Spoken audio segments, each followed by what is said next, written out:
when the application came through, it was like, yes, I can finally, feel like I have a safe place. This idea of social housing, dead set fucking con. The New South Wales government will sell Waterloo Estate to private developers. Loud as you can, because I'm a bit far away. None of the 2,500 people who live here know exactly where or when they'll be going. So that's the abandoned ones? Lawful decision from the ALP Minns government to demolish Waterloo South. Waterloo. Renovate these places. Don't knock them down, just renovate them.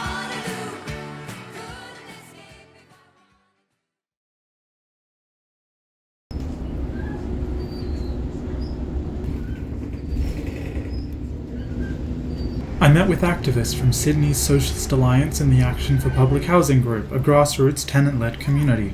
Rachel Evans, a friend of mine and running for Mayor of Sydney Council, cycled in on their famous environmentalist green bicycle to meet me at Oz Harvest, a food bank where generous donors give food to be handed out to the less fortunate, and every weekend, on days like today, even despite the rain, there'd be a free barbecue for the local Redfern and Waterloo residents.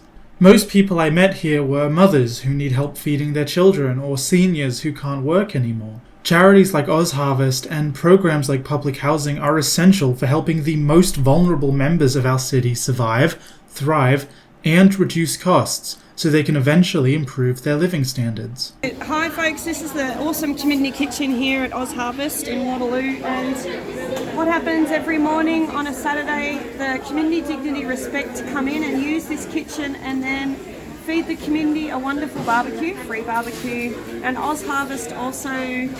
So this is the free food pickup for the community. They come on in and they get a box of food. This is really important. We're in a cost of living crisis and at extraordinary prices for fruit and vegetables, the basic staples, bread and milk. So people are coming in from the poorer communities from all over the suburbs, not just here in Waterloo Redfern, and they pick up a box of food. So this is a really important place, but the Department of Housing locked this community kitchen to Community Dignity Respect and Oz Harvest. We kicked up a fuss and we organised an action and they reopened the community kitchen. So well done for the organisers. But of course we're here to campaign to stop the demolition of Waterloo and public housing. We're in a housing crisis.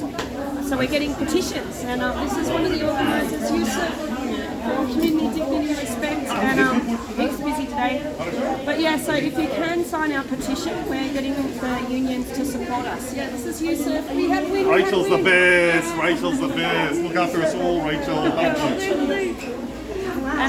And of course we are also in the elections. Socialist Alliance People Before Profit. It's local council elections coming up in September 14.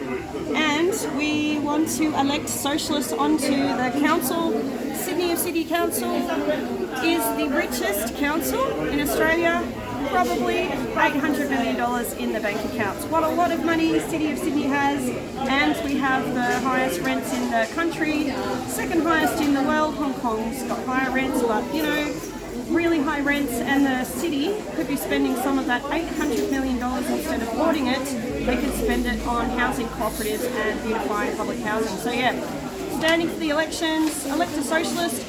It really is, unfortunately, capitalism or us. We've got an environment crisis, war. We need socialists to put an alternative vision of people before profit, community-led, empowered society. So vote for socialists, and I'm going to hand out and talk to the crew. We campaigned here, gathering signatures for a petition to the unions to put a green ban on demolitions, and we talked to the residents. Most were appalled to find out about what was planned, knowing that there was some talk of construction or demolition, but not realising the scope of the issue. We've already gotten a group of local tenants and activists together to form the Action for Public Housing. In 2021, this is where I came on, helping with leafleting and letterboxing before the state election, helping to create a committee of local tenants. But hold on, let's talk about that election. So we're here at the Waterloo Towers, and the ALP state government, before they were elected, they promised they would not demolish public housing and they would save Waterloo. They lied. So they are still rolling ahead with the campaign to privatise Waterloo South over there. And there's 760 or so dwellings, and they're perfectly fine dwellings, need a little bit of repair and refit. And there are 1,000 people living in Waterloo South. There are 3,000 people living in total in Waterloo, and it's the most amount of public housing in any suburb in Australia. And we need to save Waterloo. We also need to stand up against the Labor Party who are lying about public housing, and they're lying about trying to solve the housing crisis. What got us into this problem is the commodification, the privatisation of homes, and public housing is the solution, as are housing co-ops. So we're saying absolutely no eviction and no demolition of public housing, and join the campaign. We are having some wins at the moment in various sites. We've saved some estates, so we're going to save Waterloo, get involved. I met Nugget, an excitable little Jack Russell that reminded me of my pup Buffy back home. From what I gathered in my brief chat with the owner, hello, Nugget. Nugget had worms, but the owner couldn't budget the expense to help him. Leaving OzHarvest, we ventured into Waterloo so I could learn from Rachel and a very lovely housing activist I met named Nori about exactly what's going on. Hi folks, so this is Waterloo South. The government has earmarked Waterloo South, this area, for demolition, eviction and privatisation. Rose Jackson is going back on her words that the Labor Party made before the state elections, that they weren't going to privatise public land, they weren't going to demolish public housing. They're going back on that word. And we have been told that eviction notices, or they call it relocation notices, will be given from July onwards. So we are organising in the community again to say, if you do get a notice, come to the barbecue that's every Saturday at OzHarvest, and we'll have a community meeting to work out what to do. The response of the community and the unions and the community against the demolition proposal. So we don't want Waterloo to be privatised. This community is just beautiful as it is. It needs beautification. It needs some money, renovations and so on. Some painting, some plumbing, some electrification, but it does not need to be demolished. Nori, you've been living here for how long? 5 years now, yeah. And in the walk-ups. In the walk-ups, which is Waterloo South? Yeah. So, Nori, is your apartment block slated for demolition? Well, all of South Waterloo is so all the walk-ups, and I think also including up to the Dobell building too, on the way up to Carmel Hill. Right. There's another huge block next to that, but yes, these are mostly 12-unit blocks. Yes, they're. In fact, where we're here now, I think this is slated to be a park. They're just going to flatten this. Of course, we'd love some green space, more green space, but Waterloo has quite a bit. There's a gorgeous Waterloo green over there, the TJ Hickey Park, and we've got green in between all the units here. That's not in the new plan. The buildings are going to be built right out to the street. There's not going to be a row of trees.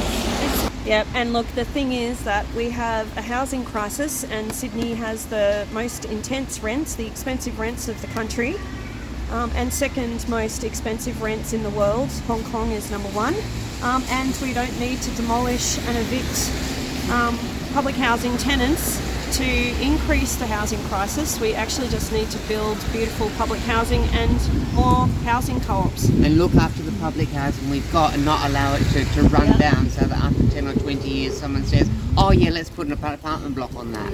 That's right. And that no one would ever do that again. Well, what you wouldn't do again is you wouldn't privatise the maintenance contracts so they're run by for-profit entities and allow the stock to be run down to that level. What you would never do again. This council has $800 million in the bank account and is not doing enough to solve the housing crisis.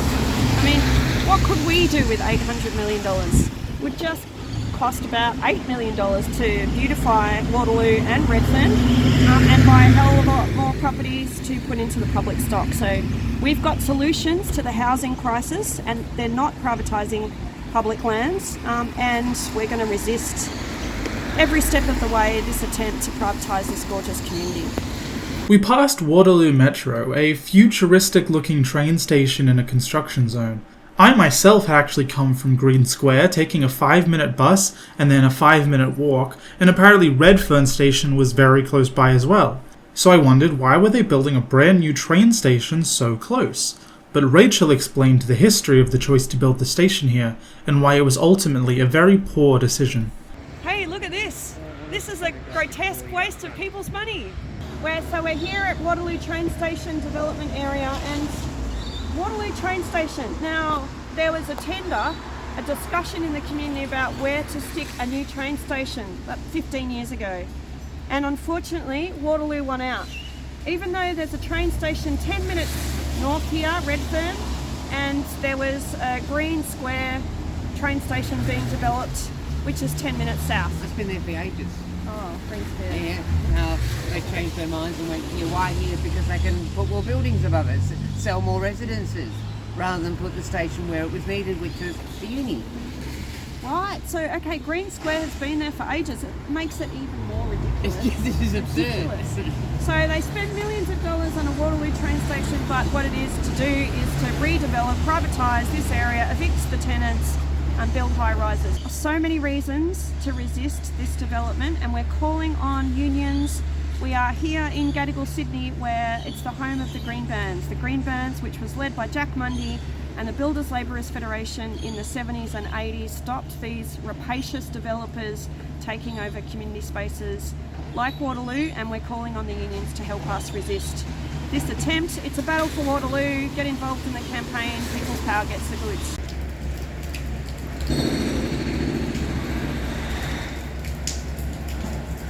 This footpath used to let people walk up and down to the shops. Real simple like. Now they've got to go all the way around because there's this big construction here. And they're already empty, are they? So yeah, that's the abandoned ones? That's the abandoned ones, yep.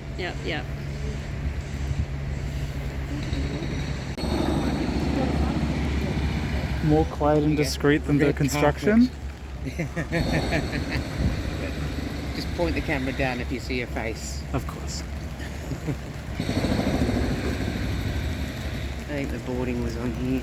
They've undone it, but you can see the boards are on the window and they're taken down so people can make use of the space. They boarded up the windows. They were boarded, that's the boarding there, it's been taken down. Why were they boarded up? Because I presume the tenants were evicted. Oh. So here in Waterloo South there's a lot of empty public housing dwellings, and we're calling on the government to fill them. There's about 400 rough sleepers every night, or homeless folk, people suffering homelessness in the city of Sydney. So they've done a freedom of information about how many public housing dwellings are empty, and it's about the same amount, 250, 300 are empty every night. So actually it's going to be really easy to eliminate homelessness, and we are one of the richest countries in the world, and we don't want to see homelessness. It's a horror, it's a moral blight, it's an ethical blight, and they could solve the problem very easily. So what we're doing in Waterloo South is starting to document where there are empty apartments. We're doing it across the city. We're also calling on people to tell us where the empty dwellings are, and we're demanding the government fill them, and if the government doesn't, then we'll do it ourselves. Yeah. As we walked around, I thought about the proposed plan to knock down houses and build new green space, and just as we rounded the corner, we arrived at the big park that Waterloo and Redfern already have. So do they want to get rid of all of this greenery? That's it. They want to get rid of this, so they're no, this isn't on their current plan. No, it's but their long-term plan. their long-term plan. Certainly the original plan proposed by the coalition Yeah. was to wipe out everything, including the towers. But Labor says, no, well, we'll leave the towers for at least 10, 15 years. I looked up at the tall public housing towers and I thought about how, with Sydney's 350 rough sleepers every night, just one more tower like this could help end those sleeping in the rain like this, on winter nights like this. How another public housing tower could help women escape domestic abuse. Another could help international students stay here without paying Sydney's exorbitant rents. Socialist Alliance's commitment to build 100,000 new public homes during the New South Wales state election seemed more and more like the obvious answer, yet no politicians seemed to care about the expansion of public housing. With the propaganda from Albanese throwing that stuff out, 1.2 million homes to be built, but it's social housing. Let me tell you this, not one home is going to be public housing. Only the privatisation of it, as if privatisation should be the goal of the government. The more I learnt from my research, from the activists, from the tenants I spoke to, the more the issue seemed to crystallise. Who does privatisation benefit, and why are things like this happening around the country under both major parties? If Liberal is the party of privatisation, why isn't the party of trade unions, Labour, sticking up for Waterloo? Reading the story of Labour's Housing Australia Fund spending $30 million on consultants without building a single home, or Chris Minns' promise to end demolitions which disappeared once he was elected, or supposedly philanthropic community and social housing companies giving $300,000 a year salaries to their CEOs, it became quite clear to me. The reason behind all of this is one and the same. The ever-increasing desire for profit causes even socially beneficial arrangements like public housing to siphon money upwards, out of the hands of the poor and into the hands of the rich. The other thing is not just Waterloo that's under threat, it's South Everleigh over there, Explorer Street estate, public housing estate, that's 46 dwellings under threat, and then Glebe housing estates as well are under threat. So the Labor Party has to be resisted. And the thing is that across the globe, we're looking at Vienna and other international examples to show that public housing can be beautiful and it can be a solution not just for people on the margins, but for working people, for young people. And we don't need to live with this horrible housing crisis. If we resist, we win. So get involved and help defend these sites, and get in touch with the Socialist Alliance campaign crew. We want to get a socialist elected onto council. There are socialists on council across the country and they make a hell of a difference. So see you on the campaign trail. The problem is the system we live in, but we, the people, can change it. Get out there and organise. If you're in Sydney, come help Socialist Alliance with their campaign in the upcoming elections. Come and help Action for Public Housing and vote for Socialist Alliance in your upcoming elections.